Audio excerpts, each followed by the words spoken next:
नमस्कार दोस्तों, मैं रामब्रज आज आपसे बात करूंगा मैं पशुओं में होने वाली बहुत ही गंभीर परेशानी के बारे में। देखिए, सबसे पहले मैं आपको इसकी आई म्यूकस मेम्ब्रेन दिखा दूं। इसकी आई म्यूकस मेम्ब्रेन नीली कलर की है, यानी कि नीले कलर की म्यूकस मेम्ब्रेन होने का कारण क्या होता है, इसको बाद में मैं चर्चा करूंगा। लेकिन सबसे पहले आपको इन पशुओं के बारे में दिखा दूँ। देखिए, ये पशु मरे पड़े हैं। ये देखिए, किसी प्रैक्टिशनर ने इसको कोलल भी पिलवाया है, इसके र्यूमन में भी दवा डलवाई है, मतलब बहुत सारे प्रयास किए, लेकिन ये पशु एक से लेकर के दूसरा और दूसरे से लेकर के तीसरा पशु मरता चला गया। ऐसा क्या कारण रहा? देखिए, इस भैंस को देखिए, ये तड़प रही है, ये मरने की बिल्कुल नियर टू डेथ है, ये मरने वाली है। देखो, ये पशु में नीली म्यूकस मेम्ब्रेन होने का कारण होता है ऑक्सीजन की डेफिशिएंसी।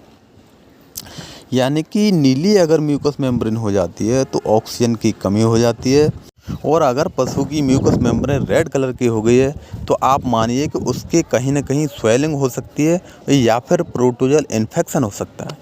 अगर पशु की म्यूकस मेम्ब्रेन वाइट कलर की हो गई है तो आप मानिए कि उसमें हीमोग्लोबिन की कमी हो चुकी है। और अगर पशु की म्यूकस मेम्ब्रेन पीले कलर की हो गई है तो आप मानिए कि उसमें जॉन्डिस यानी कि पीलिया हो चुका है। तो इन चीज़ों को देखकर हम लोग एनालाइज़ कर सकते हैं, हम लोग जान सकते हैं कि पशु के अंदर कौन सी बीमारी हो सकती है। क्योंकि हमारे पास कोई अल्ट्रासोनिक मशीन नहीं होती, हमारे पास कोई एक्सरे मशीन नहीं होती, हमारे पास कोई ब्लड के लिए अल्टरनेट नहीं होता। तो हमें केवल और केवल डायग्नोसिस के हिसाब से हमें जानकारी करनी पड़ती है, हमें सोचना पड़ता है, हमें जानना पड़ता है कि पशु के अंदर कौन सी बीमारी हो सकती है।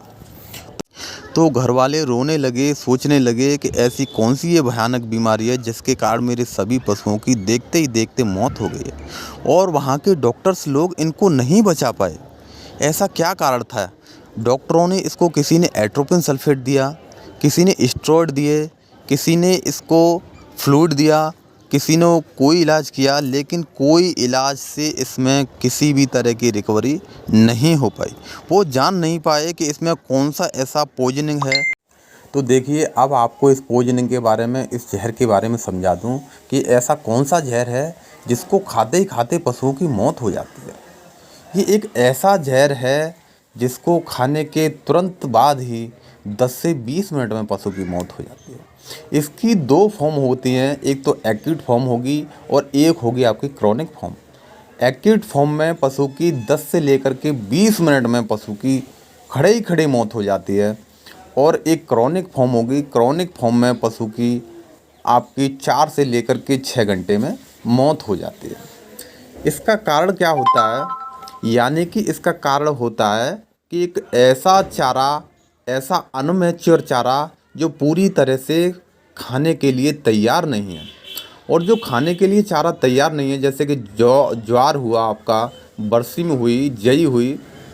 देखिए, ये आपको दिखा देता हूँ, ये आपकी ज्वार है, कुछ इसमें बरसिम है। तो इसको किसान ने खिलाया और खिलाने के बाद 10 मिनट बाद पशु मरते चले गए। तो अब आपको बता दूं मैं कि इस अनमैच्योर चारे में ऐसी कौन सा जहर होता है, ऐसा कौन सा पॉइजन होता है। इस हरे चारे में आपका जहर होता है साइनोजेनिक ग्लाइकोसाइड्स।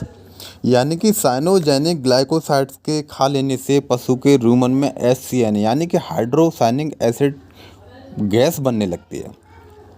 यह बहुत ही जहरीली गैस होती है, और ये र्यूमनल वाल्व से एब्जॉर्ब होकर ब्लड में यानी खून में चली जाती है, और ब्लड में जाकर ये ऑक्सीजन ले जाने वाले साइटोक्रोम ऑक्सीडेज के फेरिकाइंड में अटैच हो जाती है, और पशु के शरीर में ऑक्सीजन की डेफिशिएंसी हो जाती है, और ऑक्सीजन की डेफिशिएंसी के कारण पशु की मौत हो जाती है।